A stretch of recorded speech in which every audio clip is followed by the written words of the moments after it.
Hi, welcome to Skip's Corner, where I cover Nashville's baseball history and events and introduce you to players, coaches, and other fans.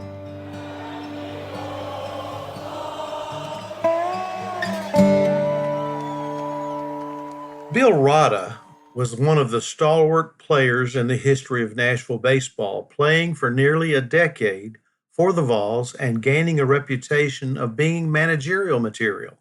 He made the Nashville roster in 1931 because of his utilitarian talents. He could do everything. He could hit, he could field, and he could steal bases. And he stayed throughout the 1930s as the second longest tenured volunteer next to Doc Wiseman, who spent 11 seasons with Nashville beginning in 1901.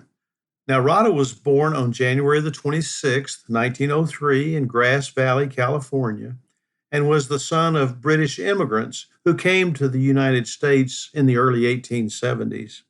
He would end up playing professional baseball for 16 summers, beginning with Oakland, where he signed his first professional contract with the Oakland Oaks in 1925 when he was only 22 years old. After one season, he went to the Mission Reds, also in the Pacific Coast League, for 5 more years before moving to the Southern Association with Nashville. He never reached the major leagues.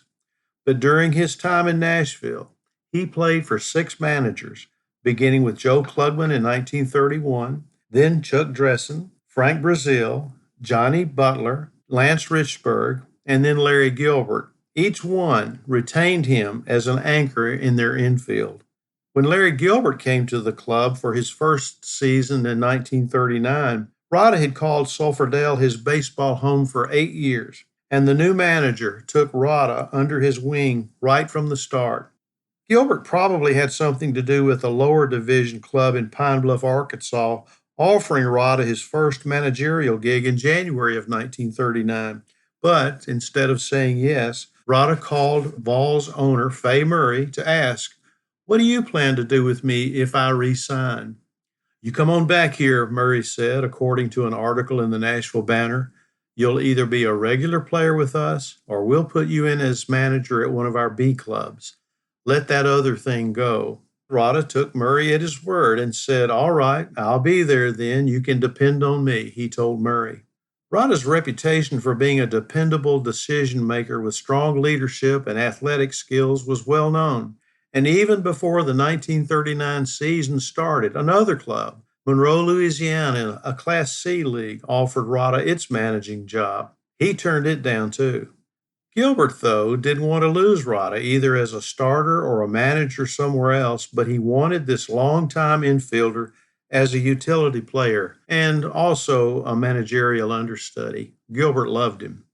Now, earlier I said Rodda was one of the most stalwart players ever for Nashville. I looked up the definition of that word, stalwart, and it means a lot of things, but here are a few: resolute, determined, committed, steadfast, firm, unshakable, among others, and I think those are exactly the words Larry Gilbert and Fay Murray would have used to describe Rodda's style of play and his skills and what kind of a man he was.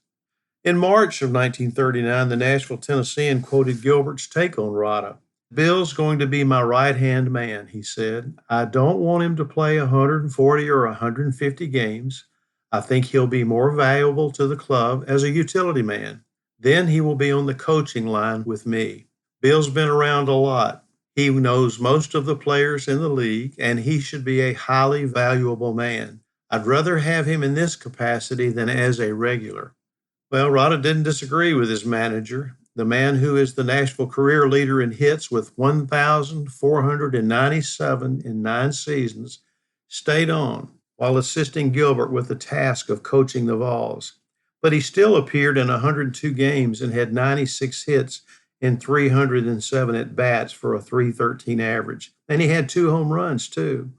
And his career batting average for Nashville in all those years, including 1939, was a steady .306. Now, after Nashville captured the Southern Association Shaughnessy playoffs at the end of the 1939 season, they did not capture the regular season pennant.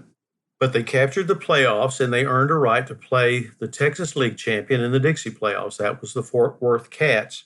And they lost that 4-3. But everyone in baseball circles wondered where Rodda would end up when the new season began. Larry Gilbert's 27-year-old son, Larry Jr., had purchased financial interest in the Anniston Ball Club, 215 miles away in northeast Alabama. The younger Gilbert, the business manager for the Rams, who had just completed their second season, recognized the leadership skills Rodda exhibited and enticed him to leave Nashville.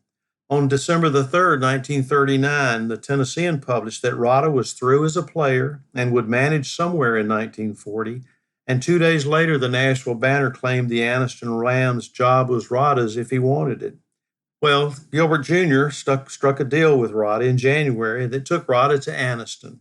Chances are, Gilbert said, that Rodda is slated for the managerial berth at Nashville when Gilbert Sr. leaves. He's talking about his dad, so that he will be trying particularly hard here to demonstrate what he has as a pilot. Rodda was not finished as a player either. In a dramatic 11-inning, 1-0 win at Johnston Field over rival Gadsden, the 5'8", 150-pound Rodda, starting at third base, he's a playing manager now, doubled in his first game in an Anniston uniform. But the season did not go well, and the team never crawled out of the Southeastern League cellar. It was clear that Rodda would not be returning, but his future was in doubt. Not only did Rodda not return to Anniston, he did not take another managerial job either. And at 37 years of age, he was through with the professional game, and he and his family went back to California, where he again worked in the sheet metal business, and he and his wife awaited the birth of their second child the following summer. He died at age 83 in Colusa, California on November the 9th, 1986. Now, one of the reasons I'm highlighting Rodda in this podcast is that members of his family were in Nashville this past week and attended a Nashville Sounds game at First Horizon Park. You may know that when the park was built in 2015, the footprint for it overlaps old Sulphur Dell. One of Rodda's grandchildren, Ken Knudsen, has stayed in touch with me over the years and came from California too, along with Jim Rodda, who is his uncle and one of Rodda's sons. Jim was actually brought to tears when he viewed the historical marker of his dad inside the stadium, and he was emotional when he saw a large mural image of his father and 3 other Vols infielders from the 1935 season in a photo that is in one of the suites that Doug Scopel and the Sounds provided for the family during the game. It was a touching moment for Rodda's family, as it was for me. I know they enjoyed their visit, made more memorable by the efforts of Ken and Doug Scopel and the entire Nashville Sounds support team.